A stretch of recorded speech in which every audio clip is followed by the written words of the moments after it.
Joining me now to discuss the aftermath of the military takeover of Myanmar's leadership is a global affairs analyst and professor of international law, Demola Abbas. Good to have you join us, Professor Abbas. Hello, good to have you. Thank you for having me. Now, let's get your reaction to all that has played out so far in Myanmar. We have seen the military coup there. We have seen Aung San Suu Kyi being charged with possession of illegal communications equipment, as well as Facebook being blocked. Let's get your reaction to all of this. Well, thank you very much once again. Well, it was a disaster waiting to happen. So nobody should be very surprised that this is happening in Myanmar all over again. Let's first go back to the fact that from 1962 to about 2011, that country was under different various military regimes, with Aung San Suu Kyi herself being incarcerated in house arrest for almost 15 years. That was until about 2010 when she came out. But what is important that we need to remember is the fact that when the military regime was going to hand over in 2015, after the Suu Kyi's party won the election, they ensured that they wrote the constitution. They helped in the writing of the constitution that brought in the democratic government of Aung San Suu Kyi's party. And they made sure that they reserved some key positions for themselves, like the Ministry of Defense, the Internal Affairs Ministry. They retained a veto to be able to veto a lot of constitutional issues. So the military has already prepared the ground for what you saw what took place a couple of days ago. So nobody should be very surprised about it, to be honest with you. So let's look at the pressure that is now on the international community to react.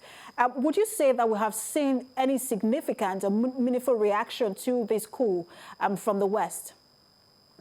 Well, yes. I mean, to be honest, the West has rapidly condemned it, from US to UK to Europe. They've come out very strongly to condemn the military coup. And even, don't forget, the US and the United Nations even tried to adopt a resolution on that, condemning the coup. But that was blocked, obviously, by China and to some extent also by Russia. Again, because these countries have been traditional partners of Myanmar, and they always ensure that they protect the country from Western scrutiny. So there's been a lot of responses.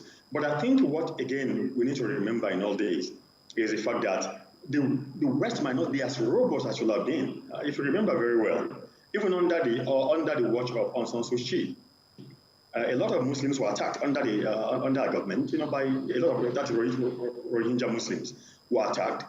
And the international community came very strongly on Aung San Suu Kyi to do something about it. And she didn't. She rebuffed the international community. But I'm sure they're not doing TikTok that now, obviously. But I don't think you will see the kind of robust reaction from the international community that they should have had if Aung San Suu Kyi had been at par, on the same platform with them. Notwithstanding, she's very strong internally. As you will have seen in the election last year, November, our party won 83% of the seat in the parliament. So again, it's anybody's guess.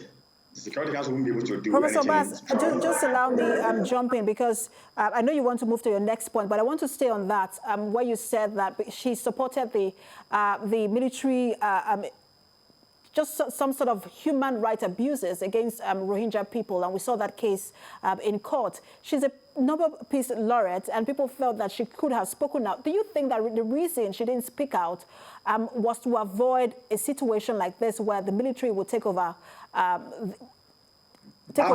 in the country? Absolutely fantastic point from you. I think she probably, at that point in time, she played the ostrich. She buried her head in the sand. I suspect because she didn't want to be seen to be very critical of the military and not get to where she's got to herself to today. But the truth is, as you said, she's a Nobel laureate. She's a Peace Nobel laureate, for goodness sake. So one expected her to come out strongly against the repression. She was repressed for 15 years. She was under house arrest for 15 years in that same country.